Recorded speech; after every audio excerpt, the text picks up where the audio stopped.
welcome back to the Evil Shenanigans Workshop and Research and Development Center, known as my kitchen table. So we're going to start on the sheath for the Fifth Element knife today. And if you've never made a leather sheath before, it can be a little intimidating. But what I like to do is start with poster board and make a pattern. I think it helps to have something to work towards, and it's easier to cut stuff out if you've got a guide already made. So I just use poster board because it's kind of easy. I start by tracing the knife all the way around the handle and everything. So now you know kind of what the dimensions are, and you can see like how high up you want the front piece to come on the handle. Kind of set your curves and all that, and you can even lay out, because this is going to be a vertical hanging sheath, so you can lay out kind of where you want it to fold and need, you know, how much you need to make that loop. Come back around. So once you get your knife traced out, you kind of just come off of it, you know, what is that, probably 3/8 of an inch, something, and draw the outside line. That leaves you, basically, your stitches will go in, you know, about halfway up, something like that. You've got to leave enough extra room in there so when you get it all sewn together, the knife will actually still come out of it or go into it without cutting all your stitches out. So it'll go something kind of like that. The tricky thing with a knife that's kind of curved like this one, has a big belly. Like this section here is the widest point of the knife, and it's not the top of it. So it's wider down here. So if you make the sheath too close to the form of the knife blade, that belly will cut all the stitches out about right here. When you put it back in, even if you put a welt in, it'll still slide over and cut it out. So anyway, so you don't want to do that. The other thing this is helpful for is it gives you kind of a visual reference, so you can lay everything out and kind of see what it's going to look like before you start cutting it out of leather, because then obviously if you cut it out, you can't put it back on there. So you don't want to waste a whole bunch of leather. So use a pattern for the stuff you're making. And then I pretty much just make one, and like the whole thing will be the back piece. So the rough side of the leather will be here and on the inside of the sheath. And then once I get that traced on the leather and cut it out, then I come back to the pattern and I just cut this piece off. So that'll be gone. And then this will be the front piece that goes over the top of the knife. And that way, you know, your two pieces are going to be pretty close to each other. You can leave one a little bit bigger than the other. That's not that big of a deal, but you want them to be close enough so you don't have to do a whole bunch of, like, you know, grinding and sanding on it or whatever once you get it sewn together. So this piece is it'll be 1, 2 big pieces of leather. Then there's gonna be a welt that goes inside, so it'll be kind of a narrow piece, you know, probably a little strip about that wide. And I usually, when I cut out one side or the other of it, the shape is right there on the leather. So I usually just cut the strip out from that and just get it kind of close enough, because you can move it somewhat. I usually do my welts kind of like that. It'll go down. This will be one piece here, and then cut a smaller piece for the top part so that the tip doesn't poke through and cut your stitches out. You can put a welt all the way up this side, but it's not really necessary. There's no cutting edge on this side, but you've got to have that third piece of leather in between the front and the back piece. Otherwise your blade is resting right on your stitches. And if it doesn't cut them out the first time you put the knife in or pull it out, whatever, it will. So you got to have that third piece to act as a block for your blade edge when it goes in and out. All right, so I'll get that cut out, and then I'll get my leather. I'm just using veg tan leather for this, so you can tool it. It'll hold the shape. And then we'll get it all dyed, get it colored up. There's going to be a little bit of tooling on this, not much, because I want to kind of keep it, well, you'll see, I guess. So anyway, I just cut this out with a razor blade knife, an X-Acto knife, and then transfer it onto the leather. I usually like to write on it, so it's the back piece. Let's see, I can't see it.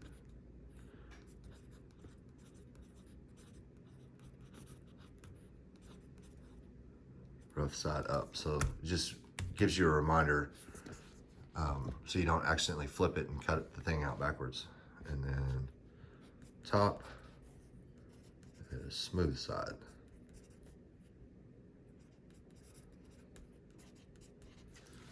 I mean, that gives you reference so you don't lose track of where you are once you start transferring it to the leather.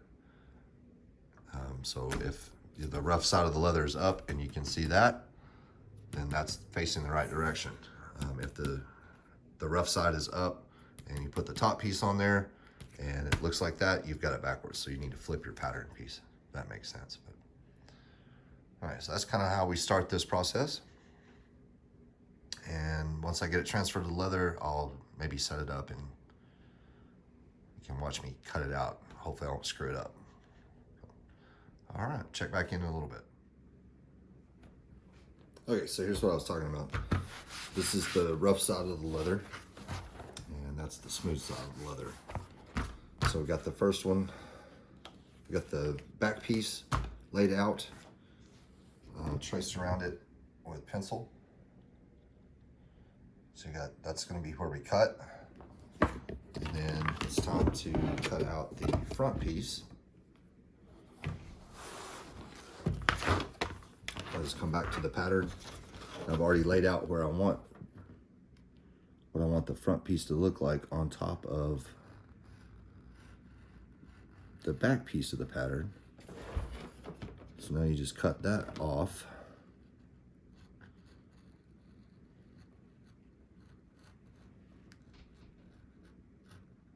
Like that.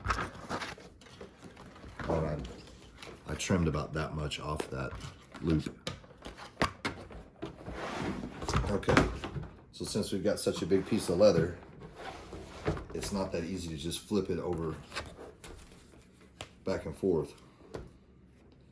So this is the rough side. So now we need, so we want the two rough sides to touch basically. So the smooth side of the leather is on the outside of the sheath.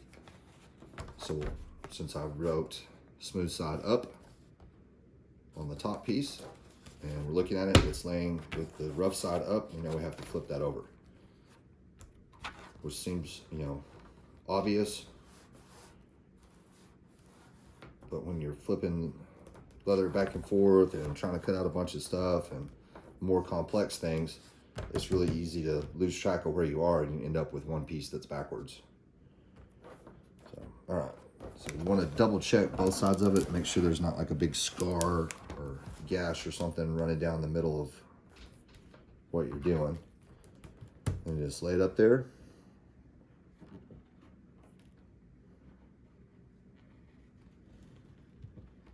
Make sure your pattern doesn't move on you.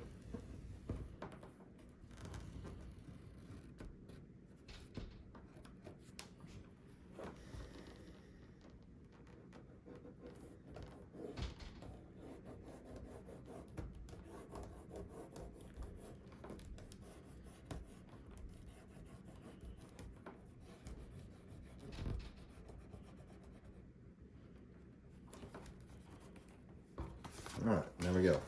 So now we've got the front and back side marked out.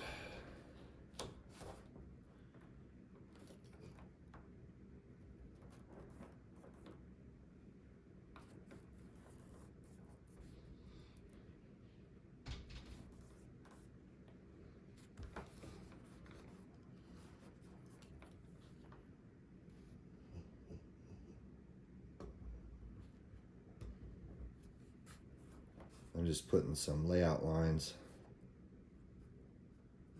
for basically where the welt is going to be, because it'll already have the shape. So I'll just cut the strip off around here, and you've already got your welt. So there's no need to really make a pattern for the welt.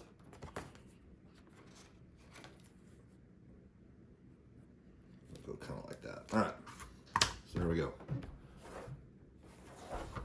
So when you cut through your leather, let's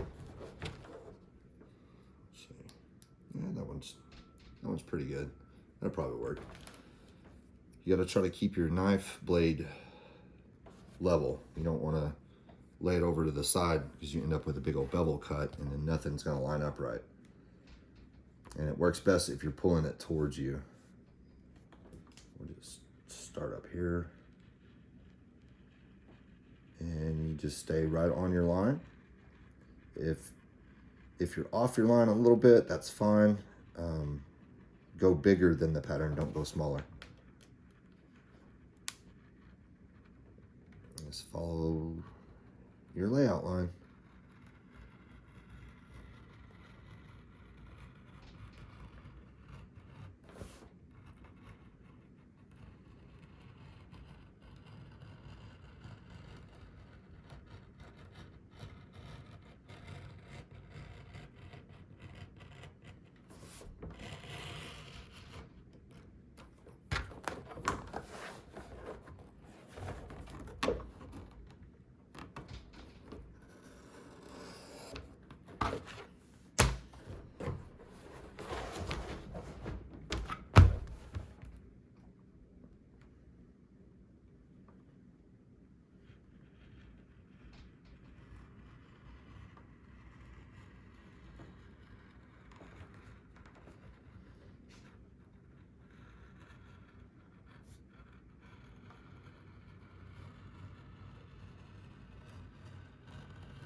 And if you're trying this for the first time and you're cutting with an X-Acto knife, be real careful that you keep your offhand out of the way,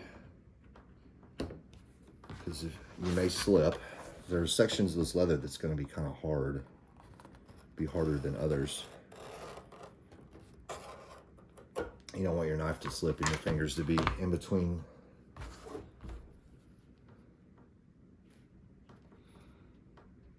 You don't want them on the path of your knife blade travel, so just keep them out of the way. And if you're having a super hard time cutting, and you feel like you're having to make several passes to get a cut, just change your blade. Or strop it, or whatever you want to do. I usually just change the blades up. All right.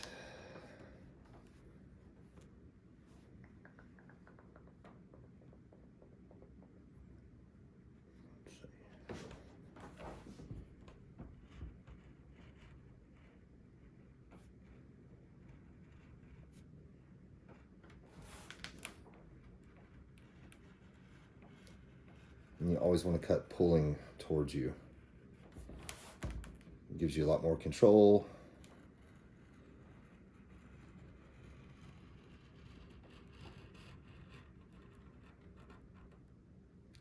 All right. Since we're using this outside edge as the welt, I don't want to just cut through it.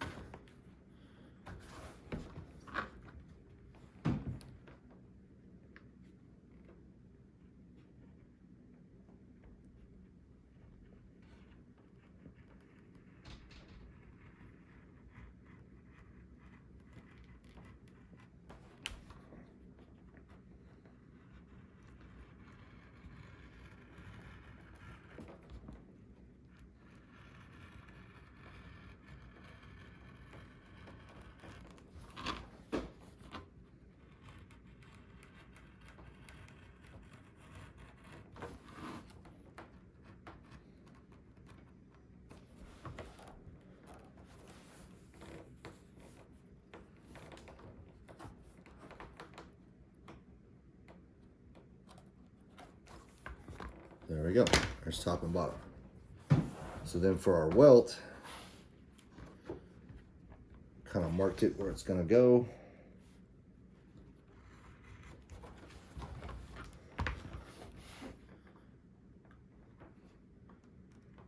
I always go just a little bit wider because you're going to sand all this stuff down anyway. That way you know you've got plenty, and it gives you some room to adjust it a little bit. So if you get your welt too skinny,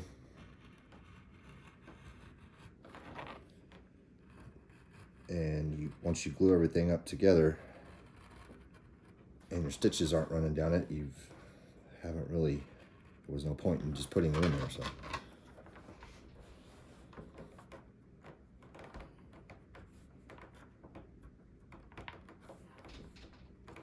Because you're going to want your stitches to be kind of in the center of your welt.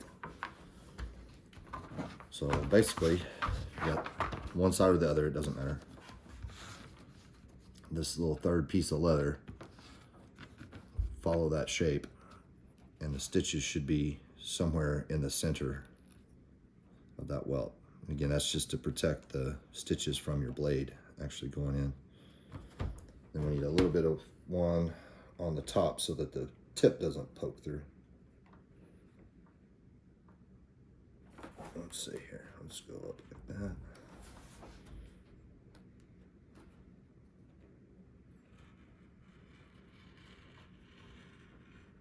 Like that. So there we go. That's pretty much all of our pieces cut out now.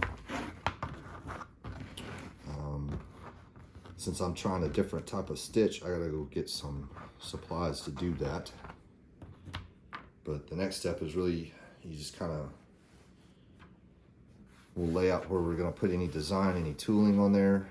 If you do a whole bunch of tooling, like stamps, you're doing a basket weave over the whole thing, I usually go on the back side of it and cover it with painter's tape. Otherwise your leather will spread and then these two pieces won't match anymore.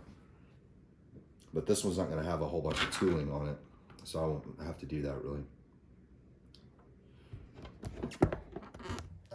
So there we go. Front side, back side. And the two welts. Kind of like that.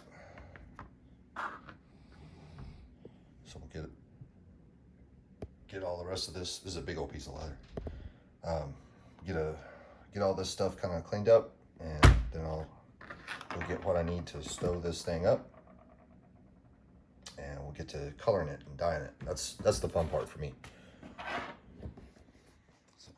Oh, and if you're curious, I ordered this leather from Tandy Leather. I think it's like 6-7 ounce. So it's not super thick, but it's a good size for sheaths. Even holsters, really. I've made a few gun holsters out of this weight. They have it listed in ounces, and it's like, I think it's by maybe like the square foot. So a square foot of it would weigh between 6 and 7 ounces, but it's based on thickness. So you just gotta kind of familiarize yourself with it a little bit. 6-7 ounce is pretty good for knife sheaths. If you're just doing, one layer on each side. If you're doing like an inlay where you got multiple layers, you may want to go a little thinner. It's like on this one, there's a full piece of leather on the front, just like that. And then there's the snake skin, and then there's another piece of leather that goes around the outside. So you've got an inlay. So you got to sandwich the snake skin in between regular leather and attach it, because it's too thin to just work on its own. So you don't necessarily want as thick a leather that you would normally use if you're doing an inlay like that. So you go a little bit thinner, like 3-4 ounce or something like that. 9-10 ounce makes good belts. If it's just, a leather belt, you're not doing inlays or anything like that, it makes a good solid belt. just to give you a rough idea. If you're wanting to start leathercraft stuff or make your own sheaths or whatever, if you got questions, send us some message. James has done quite a bit of leather work too. We'd be happy to try to answer your questions or help you if we can. Anyway, there's where we are now. We'll check back in a little bit. All right, so we're gonna lay out where our stitches are gonna go on the sheath. I started with the welt, just to kind of get an idea of how far in I want to go. So I used our little stitch groove tool to get about halfway into the welt, so that way I know we've got plenty. And so you kind of set the width. I usually like to start at the corners, and you just run it alongside the edge here.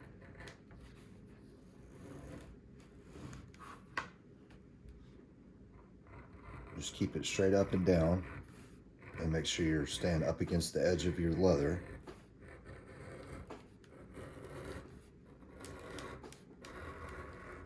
I think we're going to go all the way around. I don't know if we're going to stitch all the way around it or not, but I like to put the line all the way around it.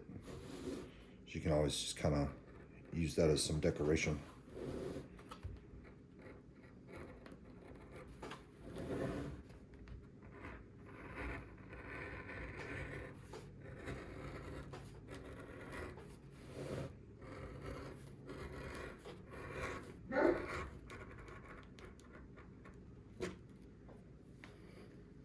So there we go, we got our groove.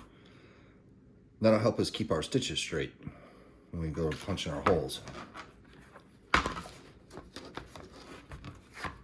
Now I'm not sure if I want to do that on both sides or not just yet,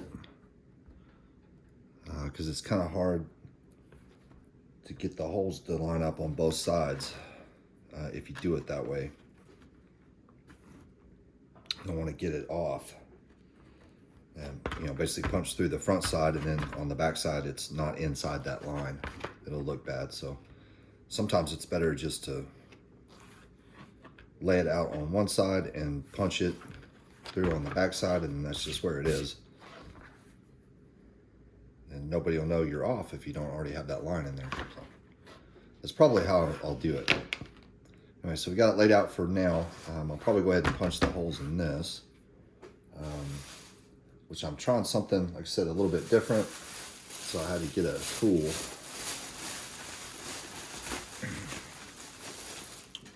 So I got one of the, I don't know, it looks like a fork to me. So I'm gonna punch the holes with this guy. Basically, you'll do a set and then line the last one up in the last hole from that first one, so you keep everything evenly spaced. Kind of work it like that. That's the plan anyway. All right, once I get the holes punched, I'll check back in.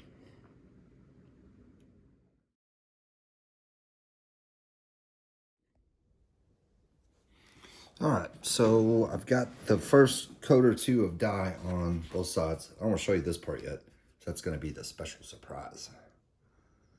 But I like to color the edges. I dye them black, and then I usually fade the black up over the top. This time I just went with the darker brown.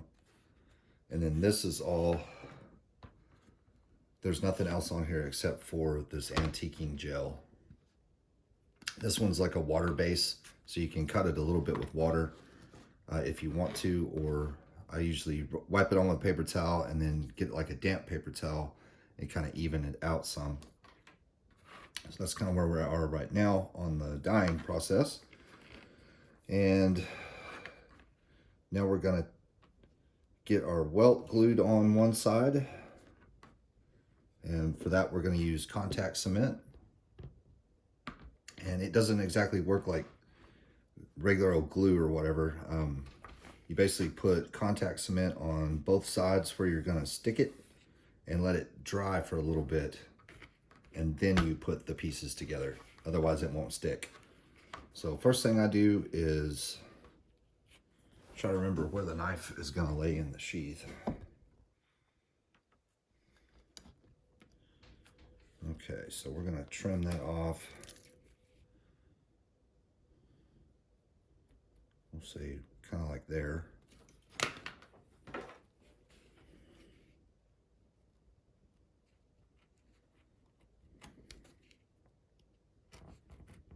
Something like that.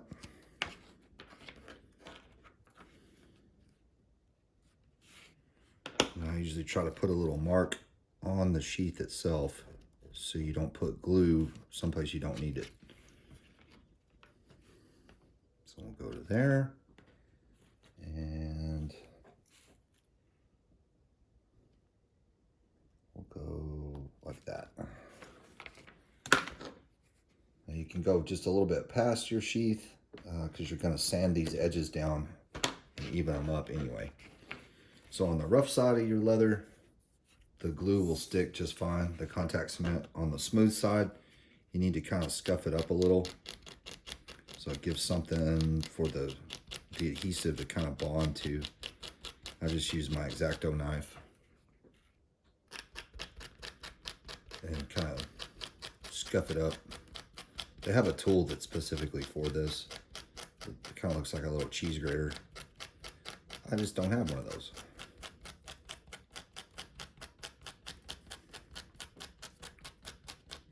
But this seems to work just fine. As long as you don't stick it on there too early and the contact cement is still like liquidy, it has to set up for just a little bit. If you're patient and you do it that way, then you're usually fine.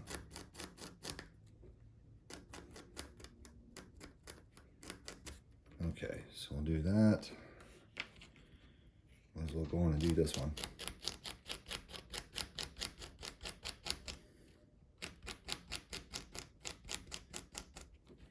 All right, and then get that out of the way so I don't cut my finger off.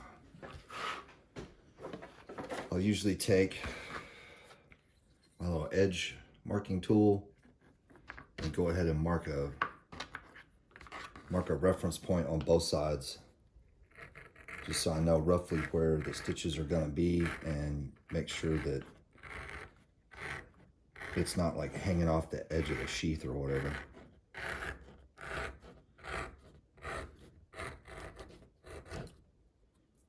Like that. And let's see. Let me go on this side.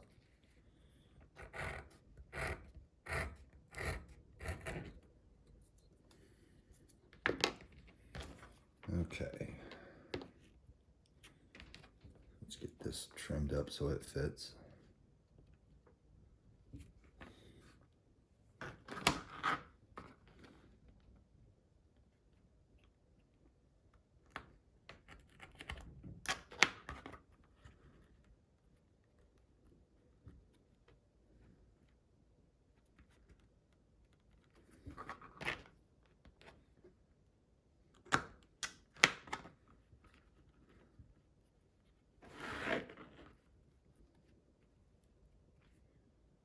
All right, that'll be nice.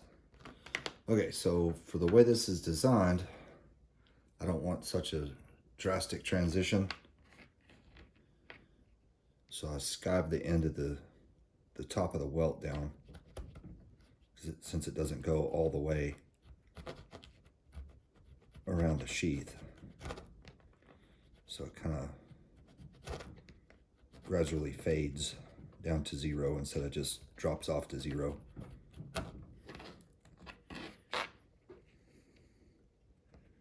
And they have a tool specific for doing this too. It's called a skiving tool. I also don't have one of those.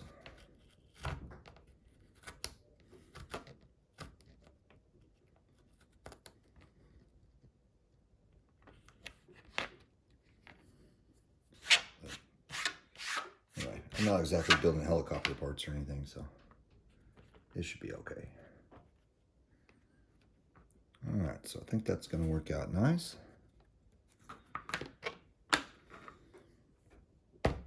We're just going to, oh yeah, I need to mark this too.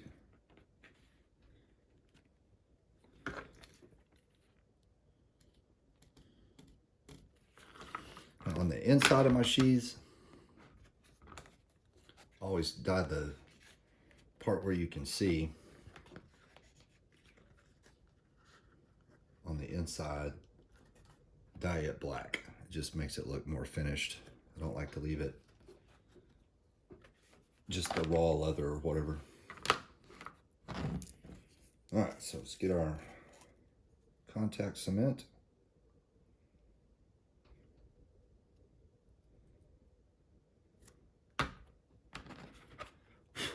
And we'll just start. Just kind of paint it on there.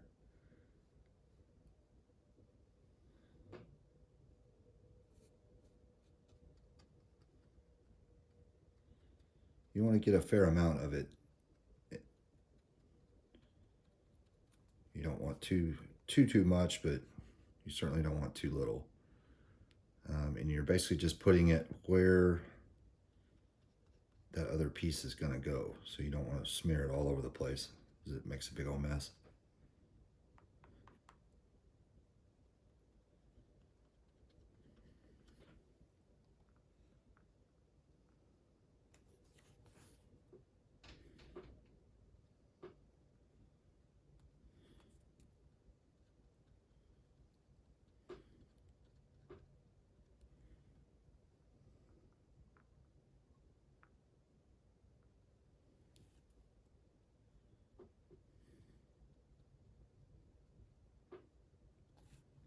Doing the leather work, it's pretty important to try to work as clean as possible.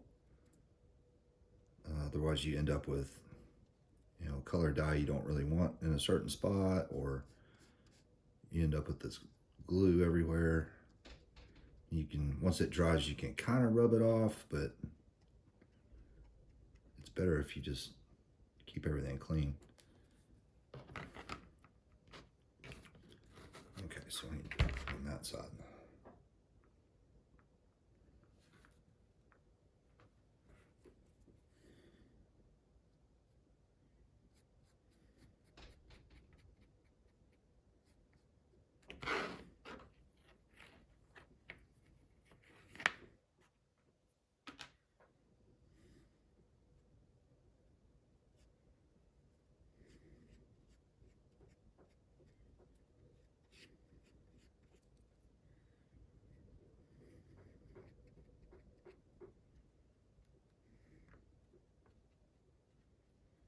So this stuff, once it sets up and dries, it's pretty strong.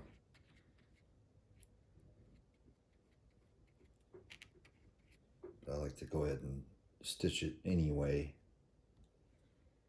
So, I mean, this stuff will come loose if you mess with. There's some better stuff called barge cement, and it seems to hold a lot better. I ran out of it. All right, so that's good. And then, let's see, we need that guy.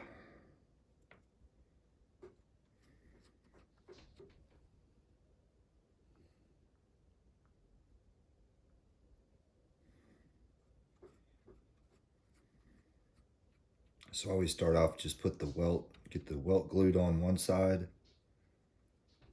And then once it kind of sets up a little bit, then you glue that whole piece to the other piece. You know, instead of trying to do it all at once, because you'll end up with it not being lined up right, and you'll have this stuff all over you. It'll just be a mess. So just do one side at a time. All right.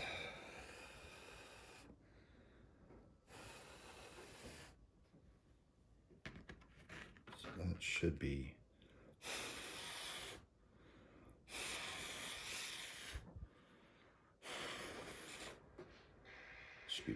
pretty good.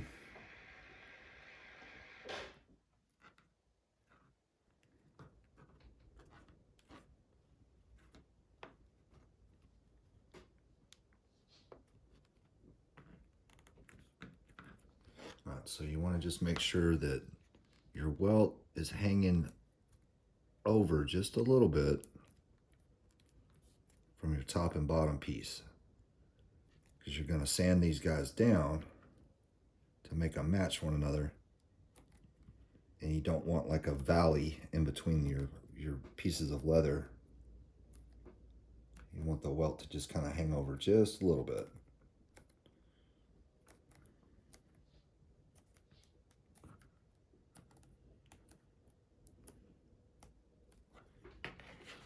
Okay.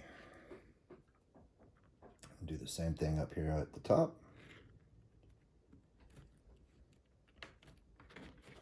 Make sure it's hanging over just a little. There's not much.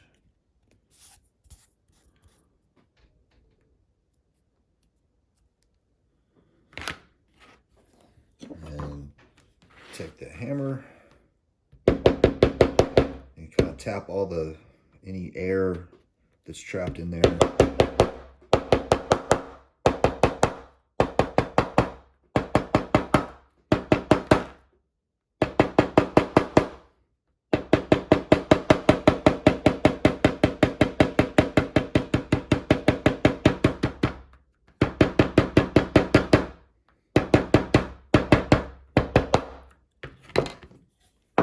You don't have to get too carried away with it, because you don't want to move this around and get it out of alignment. You just want to knock all the air out of it. All right. So then with our next thing, let's see here.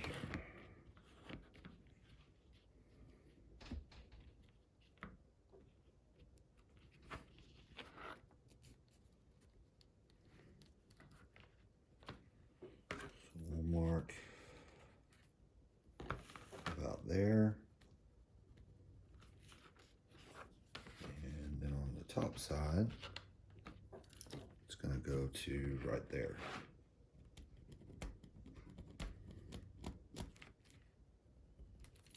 All right, and again, that's just kind of putting our layout lines on here so we know where to stop putting glue, because we don't want to get glue up too far past where the stitches are going to be, because then it'll be visible and it's almost impossible to get it off the rough side of the leather. So you just kind of do the same thing again on both sides.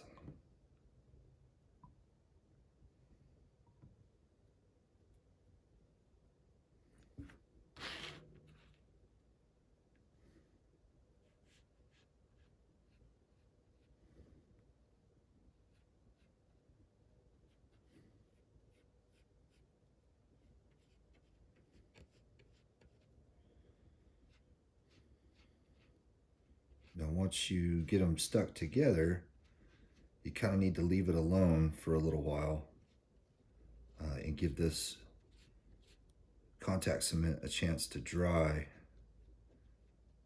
and set up real good before you try to, punch any more holes in it, or, even stitch it up, because it can still move around a little bit if it's still wet.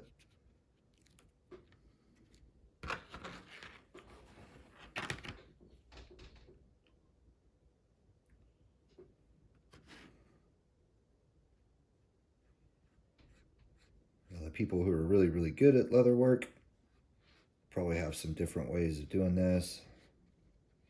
I've tried to watch a bunch of videos and pick up some information here and there. But admittedly, I'm not the best at it.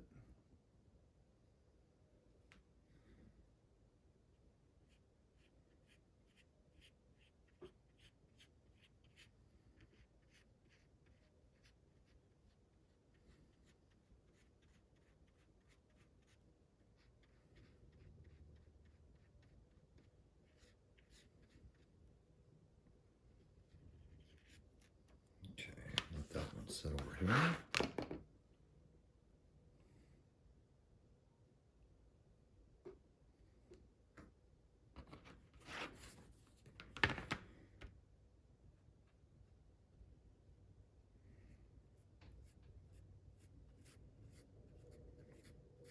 So I decided the easiest thing to do on this one was just to punch the holes in the top piece, and then I'm going to get it stuck together, and then we'll punch back through those holes, and just kind of wherever they end up on the back side is where they are, instead of trying to do the layout lines and all that stuff.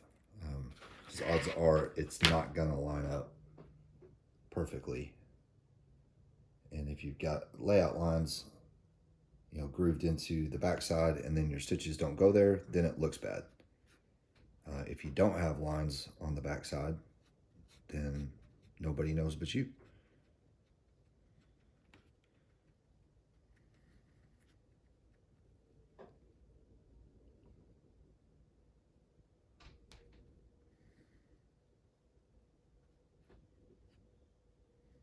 I think this one's going to turn out pretty nice.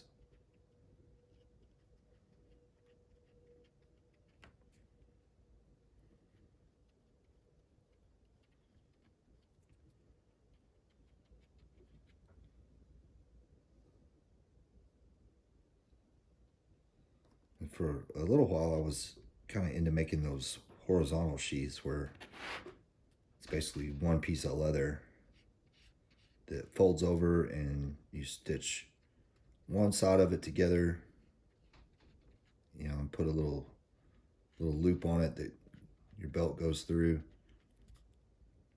And those are kind of fun. They're pretty fast to make, but for a knife this big, it's kind of a wreck to try to do that. So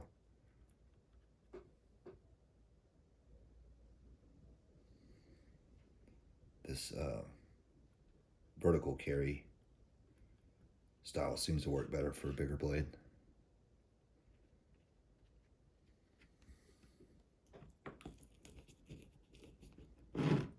Or I enjoy making them better, I guess. Oh, dang it. I forgot for the loop. It's going to actually, I need to punch the holes for that. Let's see.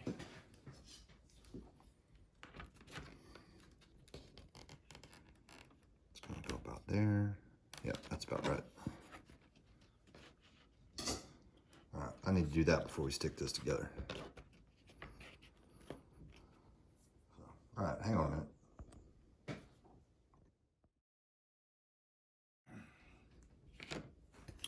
All right, so kind of did that a little bit out of order. Before I glued that, I should have done this part.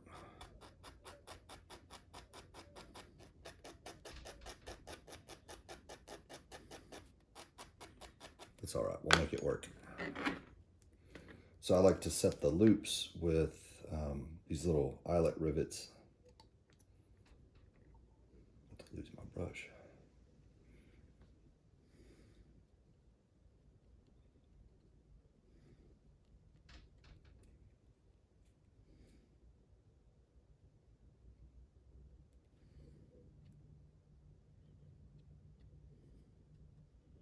And put just a little contact cement where it folds over and touches. That'll help hold it together. All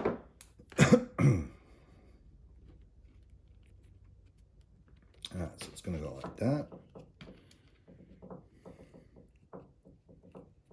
And put the rivet up through the hole.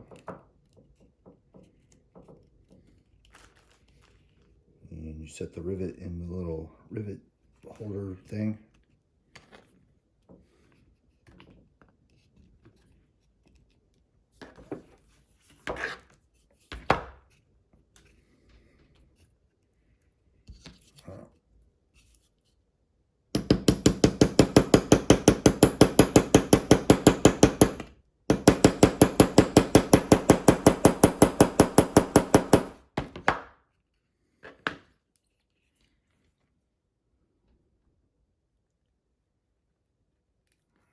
Punch that one back through.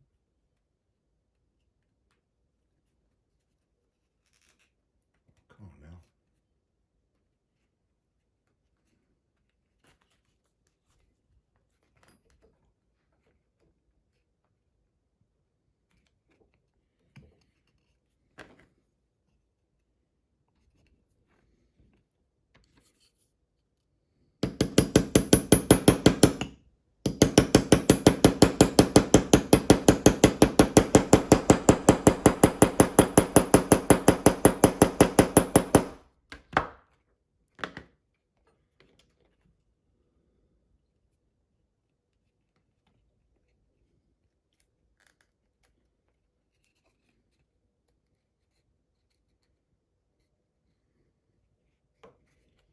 Okay, so when you do these eyelets, you got to make sure, first of all, that it's seated in the little metal part that goes underneath.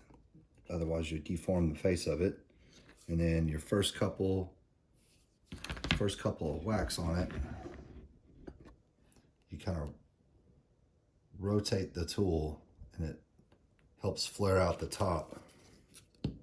On a big circle like that.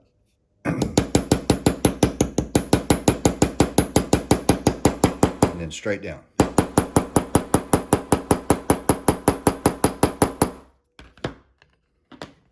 You end up with a nice, pretty little flared edge. And then the other side is shaped more or less by the tool, but it has to sit down in there. So if you're off, you'll crush this side. These are really soft. I think they're like aluminum or something. All right, so there we go. Crust is averted. And that should be pretty good. If it doesn't stick, we'll just put another coating on there. All right, let me see here.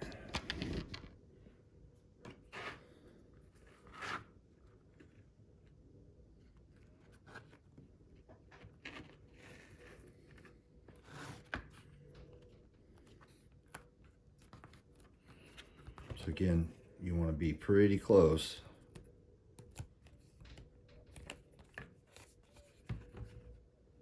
So you don't change the shape of your sheath too much.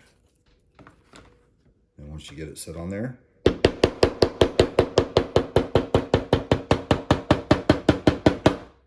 just tap all the air out.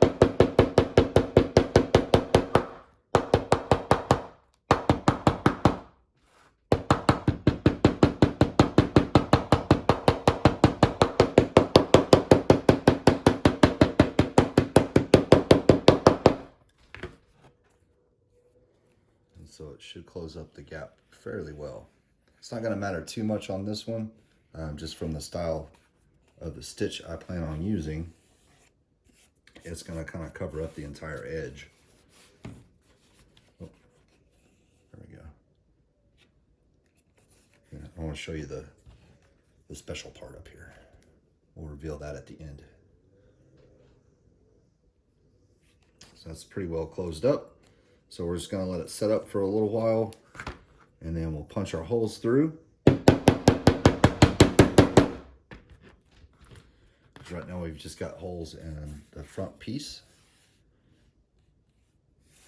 So after it sets, we'll punch all the way back through those holes and come out the back side, and then we'll get set up to stitch this guy together. After we smooth out these edges, get it all sanded on the belt grinder so that the edges are even. We may have to do a little bit more dye on the edge, and maybe some, usually have to bevel it again once you sand it all up, because it'll kind of have a flat edge, like sharp corners. So I like to round those edges off. It just makes it look better. So, all right, I'll give this a little bit of time, and then I'll check back in again.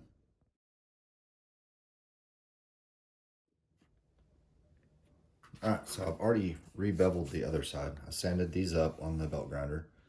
I got it even-ish. And so now you just hit it with your edge beveler tool. Take that sharp corner back off.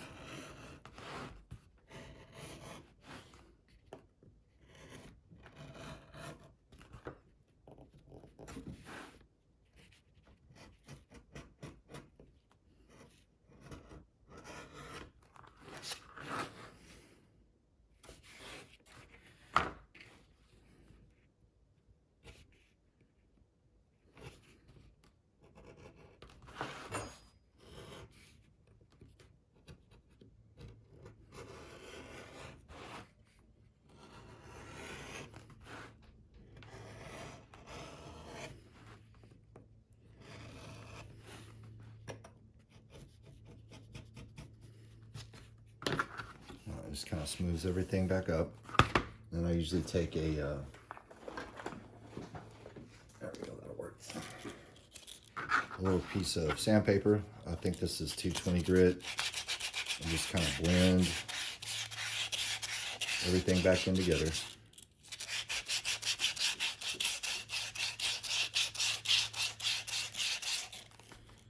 Now on a sheath where like the edge is going to be visible, then I would slick it with like the little edge slicker tool. So the goal is to make it look like basically one piece of leather.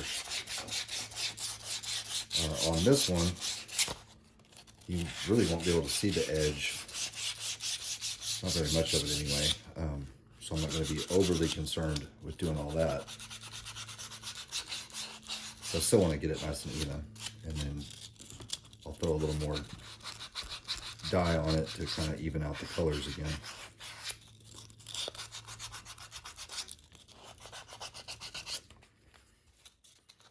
It doesn't have to be quite as meticulous, I guess, as usual.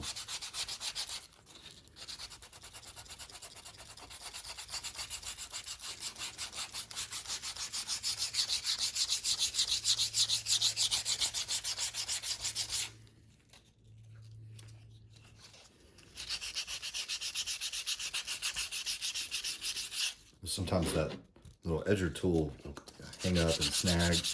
You'll get like a uneven edge, and so this will kind of just help smooth all that back out.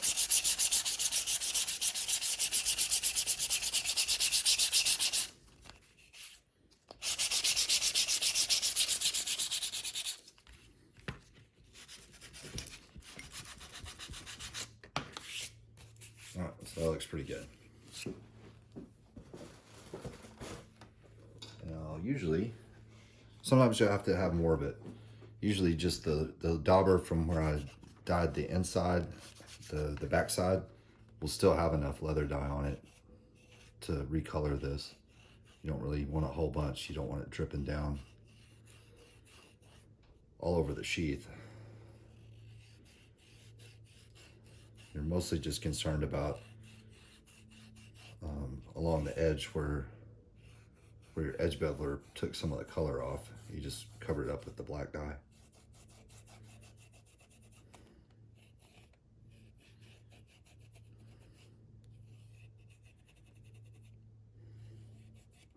This gives it a cool finish.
These are leather dye markers,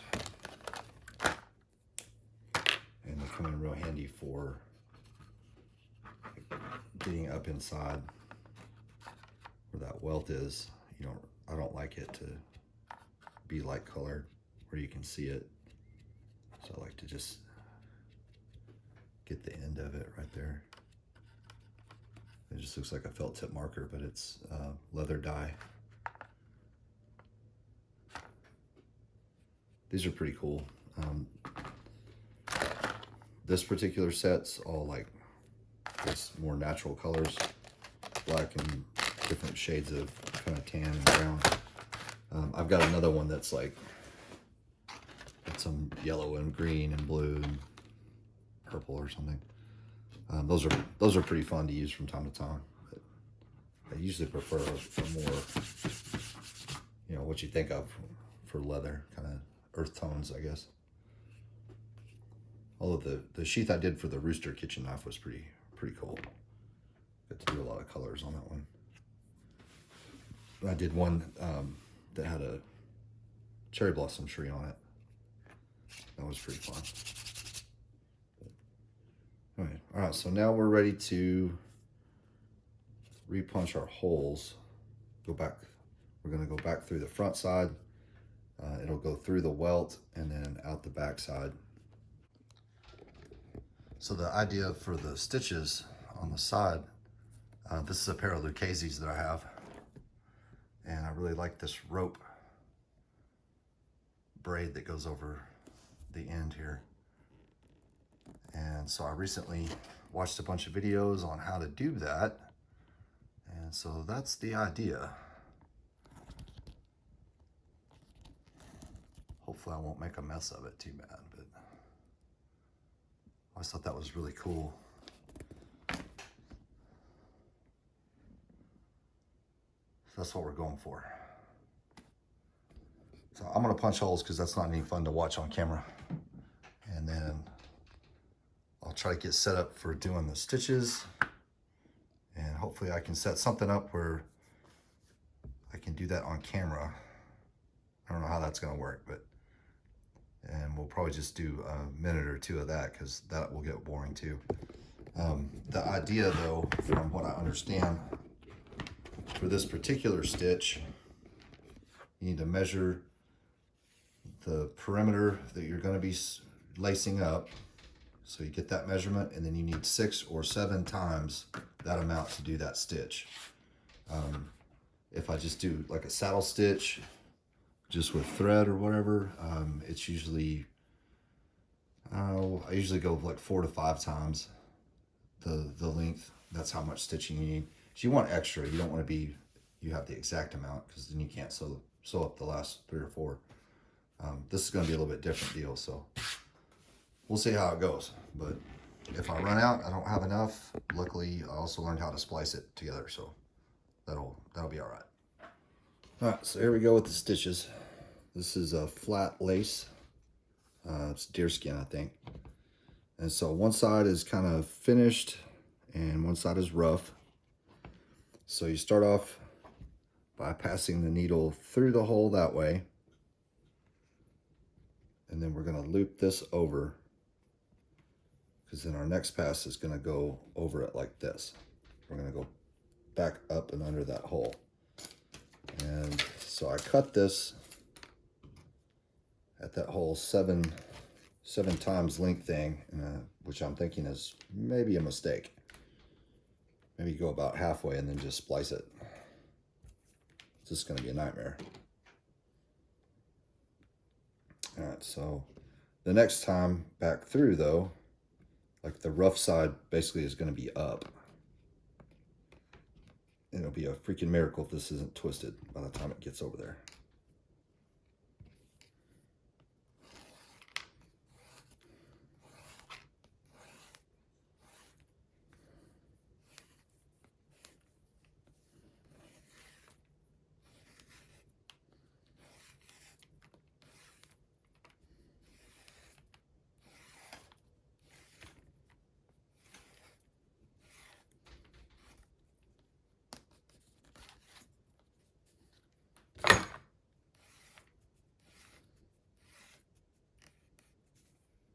All right, so let's get this tucked up here out of the way. Pull it in. You see it makes like a little X. All right, so your next stitch. So we're back on this side. Rough side is up.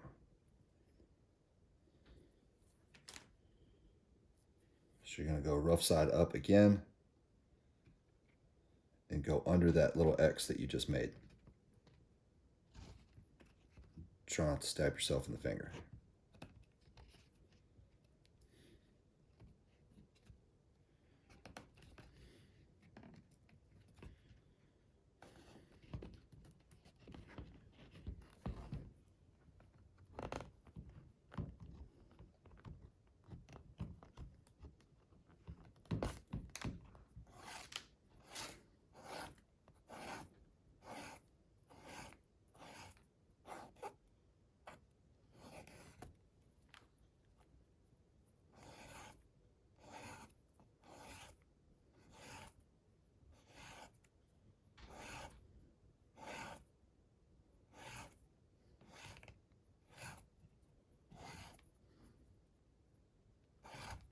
see what I mean? It's taking too long to pull this back through, so I may cut it and then just splice it in when I get close.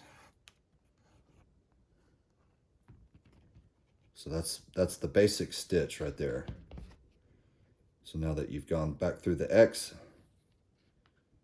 you're gonna do the same thing over and then go back through the next hole with the rough side of your lacing up, like this. And you just keep repeating that through the hole, make the little cross, go under the cross.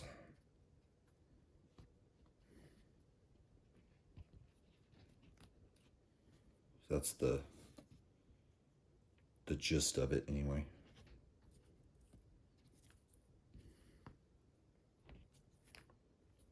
There's too much stuff here.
I think I messed that up.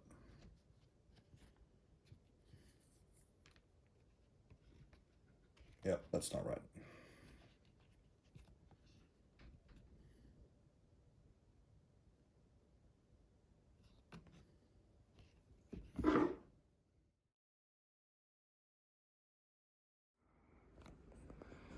All right, so finally, I finished up the stitching. I'm pretty happy with how that turned out. Just come out.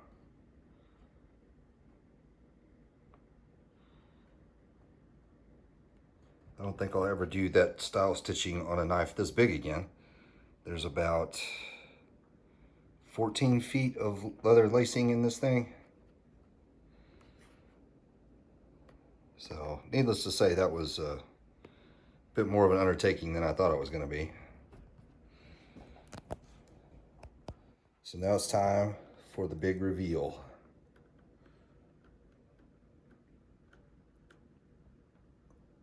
Yes, I know it looks like the little guy's flipping everybody off.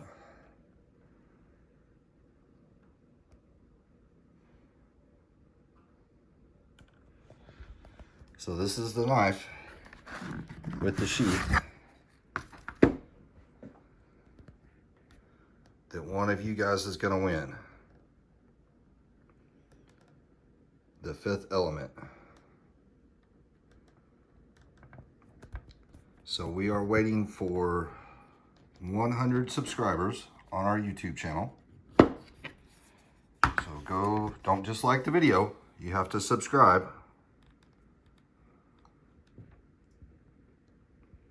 So go enlist the help of several of your friends. And once we hit 100 subscribers, we'll do a testing video on this blade. It's going to be something really special, hopefully, or it'll be a total disaster. That's usually how all this stuff goes.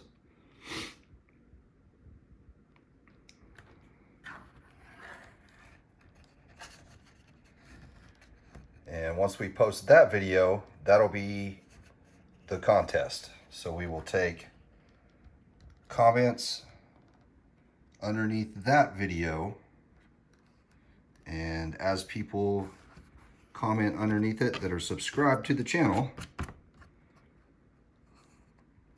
everyone will get a number assigned to them, and then we'll draw a random number. And whoever's number comes up will win this knife. So I appreciate everyone who has subscribed so far. I know since we started this project, we've jumped up, I want to say like 12 subscribers. So everybody's doing a good job. So go enlist the help of 3 friends each, and pretty much we'll be there, I think. Everybody who's on there right now. Because one of you guys is going to get this thing. And I think I said earlier, if you're here local and you want to come by and pick it up, if you're the winner, that's totally cool. I'll give you a little tour. I mean, it's a tour of my garage. But you can have a little tour. You can hang out, visit, drink a beer. If you're not local, I will mail it to you.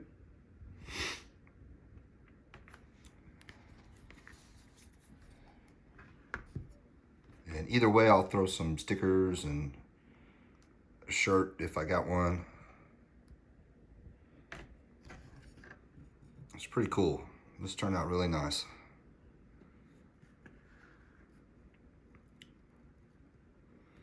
All right, well, thanks for watching, everybody.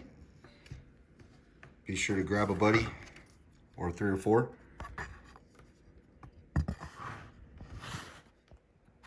I'll get in there. And hit that subscribe channel, to our channel rather. And leave me some comments down below what you think of the knife so far. And let me know some stuff you would chop up with it if you were the winner. That'd be cool. I'm always interested to know what somebody would do with one of our knives. And as always, stay tuned because we've got some crazy stuff coming up we've got planned. Hopefully it'll be a cool project. Either be a cool project or a really good lesson on how not to do something. Which I guess is the point.